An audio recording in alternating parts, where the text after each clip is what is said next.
Presta Africa, en une phrase, c'est une plateforme qui permet de connecter les personnes de la diaspora africaine avec des professionnels qualifiés en Afrique francophone. Nous mettons en place un pont de confiance qui permet de trouver et collaborer avec des prestataires qualifiés en Afrique francophone. Nous, on a décidé de rejoindre Lyon Startup parce qu'on était arrivé à un moment donné où on avait un peu des zones d'ombre sur la suite qu'on voulait mettre en place. Donc on s'est rendu compte qu'on avait certaines lacunes qui nous manquaient. Et aussi, on voulait aussi challenger notre projet, donc le confronter à des professionnels, des experts qui ont l'habitude de voir des projets. On a tous les trois les mêmes projets à peu près, tous des plateformes de mise en relation. Est-ce que dans Lyon Startup, quand vous avez suivi la formation, est-ce que en fait, vous avez trouvé les cours différents par rapport à vos différents projets ou pas? C'est vrai que ce que tu dis, c'est bien parce que tous les trois, des projets de mise en relation sur lesquels il y a des parties communes. This Event en fait met en relation des photographes et des vidéastes avec des agences de communication et d'événementiel. C'est principalement du B2B. Je dirais que bien qu'on a des similitudes parce qu'on propose tous déjà de la prestation de services, mais aussi de la mise en relation entre deux secteurs différents. On a quand même des différences parce que votre projet à vous, c'est des prestataires qui sont déjà principalement en Afrique. YouVision, c'est une plateforme de mise en relation entre professionnels de l'image et particuliers. La première semaine à EM Lyon, Alexandre Bell qui parle des problèmes à résoudre au niveau du projet. C'était quoi la première chose qu'il a dit qui t'a vraiment marqué par exemple? Il choque déjà sur tout ce qui est notion de besoin. Il te fait comprendre c'est que tout ce que tu fais là, c'est que s'il n'y a pas de besoin, il n'y a pas de business, il n'y a pas de projet. Dès le premier jour, il nous a dit, quand vous entrez dans cette salle, vous oubliez vos projets. Pendant une semaine, vous oubliez tout ce que vous avez imaginé. Moi, ça m'a surtout mis un coup parce que je ne me suis pas rendu compte d'un problème que j'avais. Le fait que moi, j'ai les deux côtés, les prestataires et les clients. C'est les deux côtés à convaincre.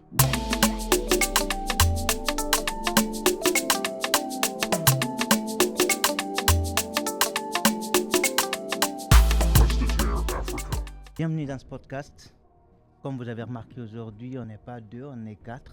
Vous connaissez bien Karim qui est cofondateur avec moi sur Presta Africa et les deux autres entrepreneurs parce qu'aujourd'hui spécialement on va parler de Lyon Startup qui est une structure qui accompagne les jeunes porteurs de projets. Ils ont des problématiques à résoudre et Lyon Startup les aide à structurer leurs idées. Il les accompagne en gros du début à la fin de leur projet. Donc Karim qui va expliquer pourquoi Presta Africa va sur Lyon Startup. Est-ce que tu peux te présenter s'il te plaît?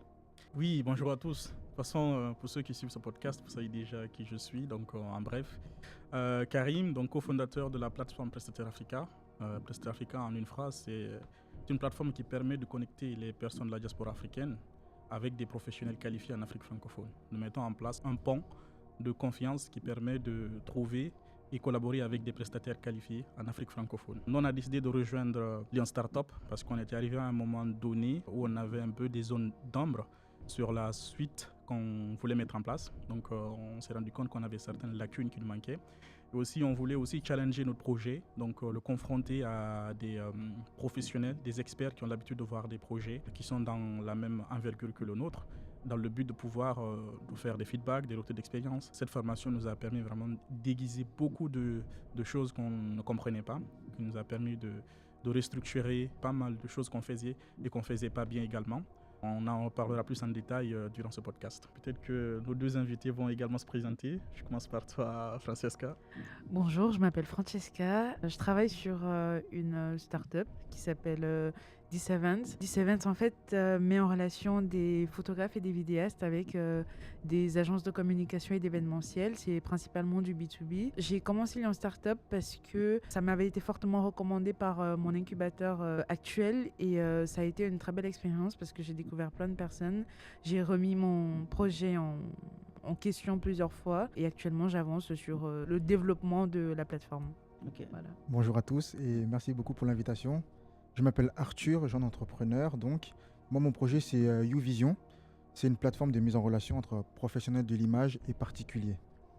Pourquoi Lyon Startup? En faisant mes recherches, on m'avait conseillé de chercher une structure d'accompagnement. Donc, j'ai fait mes recherches et j'ai trouvé Lyon Startup, d'où j'ai postulé, d'où j'ai été pris finalement. Lyon Startup, avant que j'arrive, j'avais juste une idée, mais je n'avais pas forcément de produits et je n'avais pas forcément de vision entrepreneuriale. Et c'est pour ça que je suis allé sur Lyon Startup pour challenger mon projet et pour me challenger moi aussi. Et pour surtout beaucoup apprendre. Ok, on a tous les trois les mêmes projets à peu près, tous des plateformes de mise en relation. Est-ce que d'Alliance Startup, quand vous avez suivi la formation, est-ce que en fait, vous avez trouvé les cours différents par rapport à vos différents projets ou pas? C'est vrai que ce que tu dis, c'est bien parce que tous les trois, des projets de mise en relation sur lesquels il y a des parties communes, notamment que le fait qu'on ait un pont entre des gens qui ont besoin d'un service et une autre partie des gens qui offrent ce service. Donc on a beaucoup discuté avec Arthur et Francesca durant nos deux projets parce qu'il y avait beaucoup de similitudes. Tout ce qui va différer en fait, c'est que moi je vais appeler par exemple prestataire chez moi, lui je sais qu'il va appeler photographe, elle c'est que tu vas appeler par exemple agent. Donc il y a des similitudes. Du coup on a pu se donner beaucoup d'idées sur le fonctionnement, le marketing qu'on pourrait mettre en place, l'acquisition, les phases sur lesquelles on devrait commencer, chercher d'abord des prestataires avant d'aller chercher le besoin ou c'est le contraire d'abord. Donc on avait beaucoup de points de similitude sur lesquels donc on a discuté et que durant les formations, les différents cours, on arrivait à se comprendre et à se regarder pour dire que on a des points communs quoi, tu vois. Ok. Et toi, c'était pareil? Je dirais que bien qu'on a des similitudes parce qu'on propose tous déjà de la prestation de services, mais aussi de la mise en relation entre deux secteurs différents, on a quand même des différences parce que votre projet à vous, c'est des prestataires qui sont déjà dans un milieu géographique un peu à part, principalement en Afrique. Arthur travaille plus avec des particuliers, ce que moi je ne fais pas. Je travaille principalement avec des professionnels. Et donc, c'est un autre cadre encore, c'est un peu différent, même si on reste toujours dans le monde de la prestation de services. C'est exactement ça. Tous des plateformes de mise en relation, mais des réalités de terrain très différentes. Donc là, maintenant, si on va parler vraiment de début de commencement, en fait, la première semaine à EM Lyon, Alexandre Bell qui parle des problèmes à résoudre au niveau du projet. C'était quoi la première chose qu'il a dit qui t'a vraiment marqué, par exemple? Alexandre Bell, c'était l'une des personnes qui m'a le plus choqué. Donc, première séance de cours, il me choque déjà sur tout ce qui est notion de besoin. Il te fait comprendre c'est que tout ce que tu fais là, c'est que s'il n'y a pas de besoin, il n'y a pas de business, il n'y a pas de projet. À lever juste le côté où j'ai une idée et jusqu'à le confronter au marché pour être sûr qu'il y a réellement un besoin, mais pas juste imaginaire, de façon quantifiée. Donc, il nous a mis en évidence plusieurs facteurs pour cela, parce que la problématique que beaucoup d'entrepreneurs peuvent rencontrer, c'est que ils ont une idée, ils ont un besoin qu'ils pensent que eux, ça les concerne. Ouais. Donc, ils ont l'impression que c'est pareil pour tout le monde. Donc, directement, ils se mettent à trouver une solution pour répondre à ce besoin qu'ils ont eu eux-mêmes, tu vois, sans le confronter et savoir réellement est-ce que ça correspond à un réel besoin. Donc lui, il nous a déjà cassé par rapport à ça. Donc pour dire que déjà, c'est qu'un besoin, tu ne le crées pas. Donc, tu n'inventes pas un besoin. Donc le plus souvent, le besoin, il est là. C'est à toi de trouver une solution, une manière de lui répondre. Ça, on verra par la suite les insights et les astuces qu'il nous a données pour trouver et quantifier et calculer l'intensité d'un besoin. Il disait qu'au début, pendant 3 jours, on parlera que de problèmes. On ne parle pas de solutions. Exactement. Et toi, Francesca, quand tu es arrivée, tu avais une vision directement ou pas forcément? Je dirais que l'une des choses qui m'a marquée avec la première semaine à l'EM, c'est que je crois que c'était dès le premier jour, il nous a dit, quand vous entrez dans cette salle, vous oubliez vos projets. Pendant une semaine, vous oubliez tout ce que vous avez imaginé et ce que vous avez créé dans votre tête. Et en fait, on va passer une semaine à un peu tout reconstruire. C'est ce qui s'est un peu passé sur mon projet parce que au début de mon projet, même si je restais dans le domaine de la prestation d'images, je souhaitais toucher à beaucoup de professionnels en même temps, ce qui est un peu compliqué quand on est dans les débuts. Parfois, on doit aller chercher une niche, etc. etc. Et donc, ça a été une semaine très enrichissante où j'ai dû revoir mon besoin, revoir si vraiment c'était quelque chose qui pouvait marcher, remettre les bases de comment je voulais le construire. Ok. C'était très riche, effectivement, et je m'en souviens avoir pris beaucoup de notes. C'était très riche, c'était vraiment de l'apprentissage pur et dur, un peu comme à la fac. On s'assoit, on écoute. Et moi, ce qui m'avait marqué exactement, c'était aussi le fait qu'on mette nos projets de côté. On parle besoin, on parle pas forcément solution, des problèmes de cible, etc. Moi, ça m'a surtout mis un coup parce que je me suis pas rendu compte d'un problème que j'avais. Le fait que moi, j'ai les deux côtés, les prestataires et les clients. C'est les deux côtés à convaincre. C'est pas forcément un seul côté à convaincre. Et moi, j'avais pas ça en tête. Pour moi, je devais convaincre qu'un seul côté. Mais en fait, je me suis rendu compte qu'effectivement, je dois convaincre les deux côtés. Et c'est donc 2 fois plus difficile. Ok, oui, c'est ça qu'il disait. Hein, c'est le besoin, il y a une façon très précise de définir le besoin. Hein. Il avait permis d'identifier les 3 types de besoins. Parce que déjà, quand tu parles de besoins dans ton projet, il faut savoir lorsqu'ils se classifient Il nous a dit qu'un besoin, il peut être fonctionnel, émotionnel ou social. Ouais. C'est-à-dire que peut-être que le social, parce que la personne a besoin d'être reconnue. Le besoin, il est fonctionnel parce que j'ai besoin de cette solution pour répondre à la problématique, par exemple un ordinateur. Ouais. Émotionnel parce que je le fais parce que pour me faire plaisir, tu vois. Ouais. Donc tu dois pouvoir aussi cibler le type de besoin de ton projet que tu as envie de clarifier pour mieux orienter ta cible après par la suite, tu vois. Ouais, c'est ça. Ouais, il disait ça et il disait aussi que vraiment lui, il nous avait partagé vraiment, il disait pour un projet ou une start-up aujourd'hui qui se lance, il y a plein de personnes qui se lancent sans savoir ce qu'ils font au niveau des besoins, mais lui, il avait partagé vraiment une formule très précise.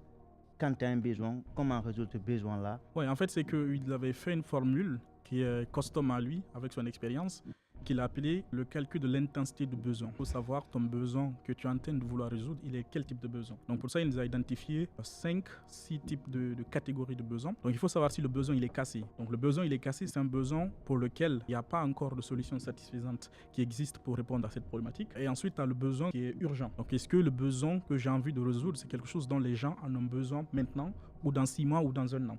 Et ensuite, tu as le besoin I comme quelque chose d'imposé. Donc ça peut être un besoin imposé par des réglementations, par des normes.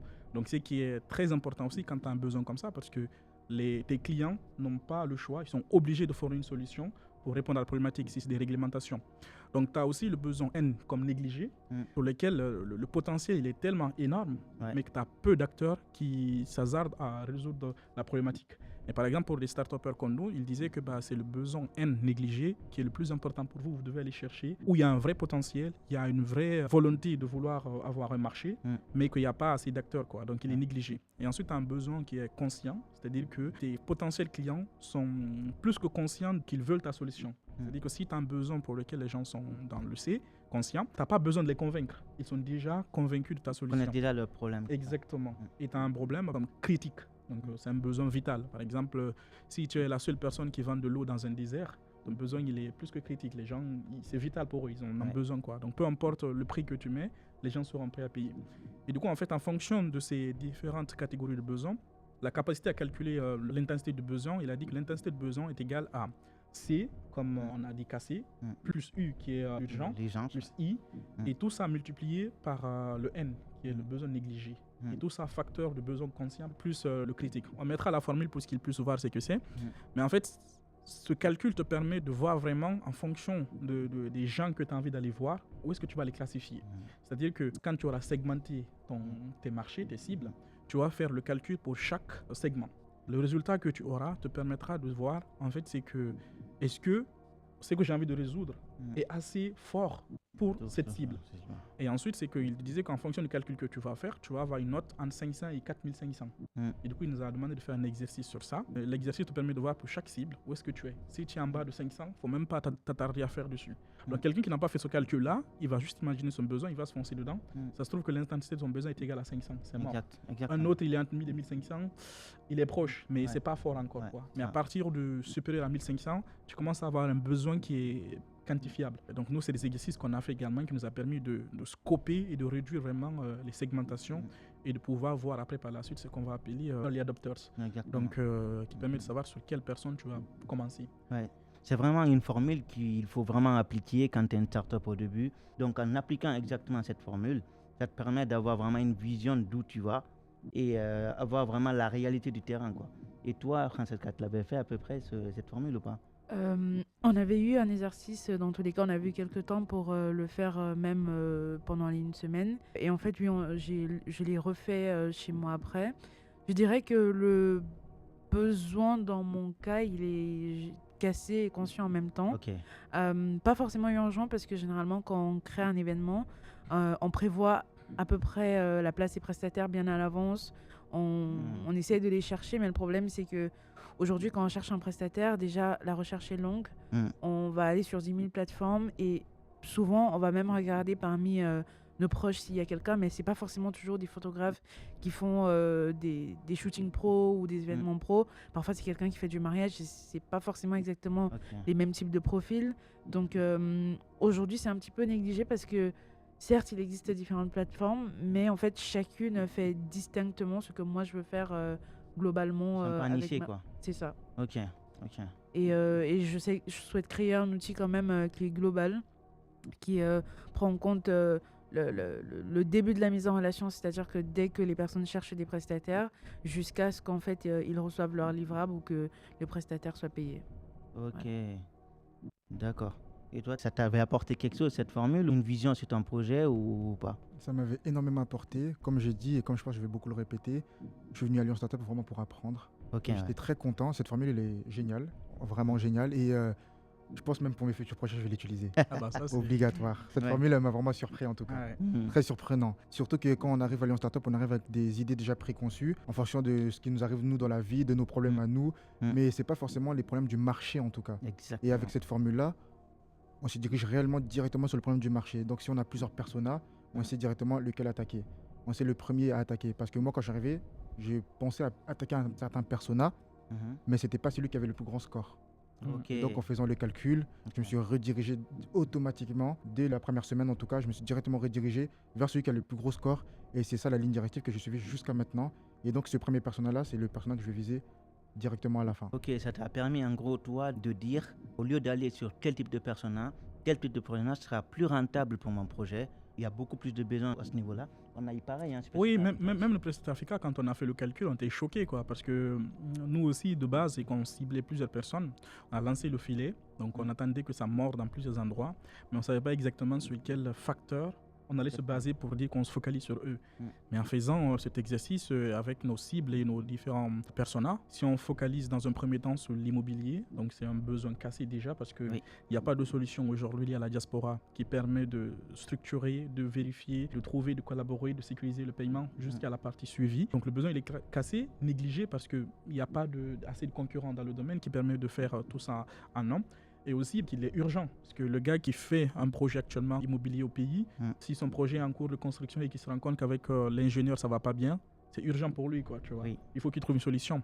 Et surtout, il est conscient aussi, parce que j'ai même pas besoin de l'expliquer. Si je lui montre juste que j'ai quelqu'un qui pourra faire son boulot, j'ai pas besoin de le convaincre. Il a déjà la conscience de son problème et il cherche également une solution. Et le meilleur dans tout ça, c'est que l'immobilier, c'est un facteur où les gens, en général, quand ils se lancent dans des projets, ils ont prévu de l'argent pour ça. Ça veut dire qu'aussi, au-delà de ça, la personne peut avoir l'argent pour répondre à ton problème.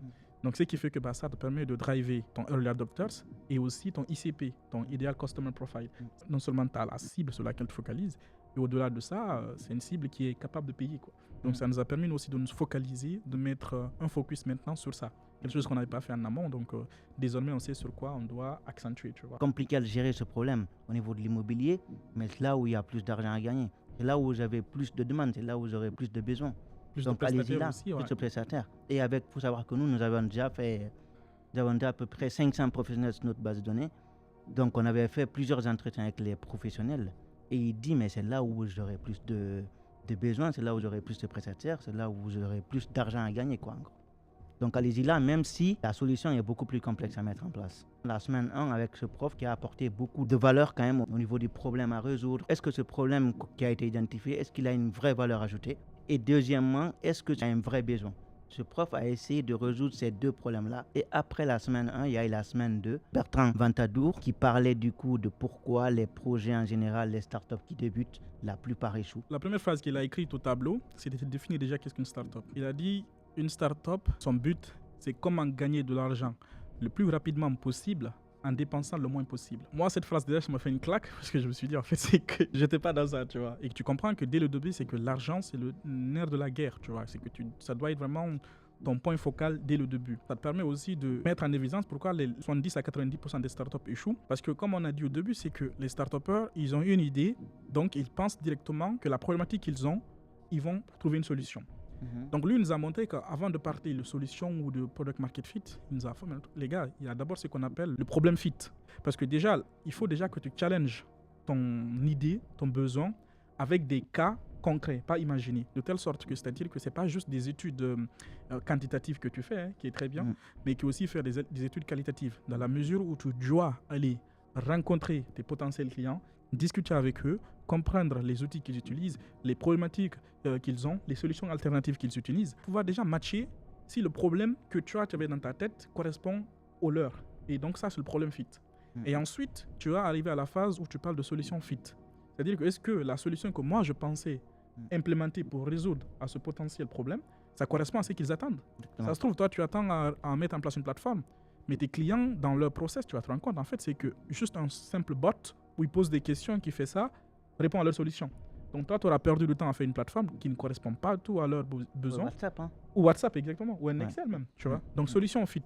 Mm. C'est une fois que tu as résolu ça déjà, que maintenant, tu vas pouvoir prétendre avoir le product market fit plus tard, qui correspond à la rencontre entre ton produit et le marché. Donc, il a vraiment mis ça en avant, qui permet de remettre dès le début sur les phases sur lesquelles tu dois aller, sur lesquelles tu dois te focaliser, quoi. Mm. Donc, c'est quelque chose de très, très pertinent. Je ne sais pas si c'est quelque chose qui vous a déjà claqué pour comprendre pourquoi les startups échouent.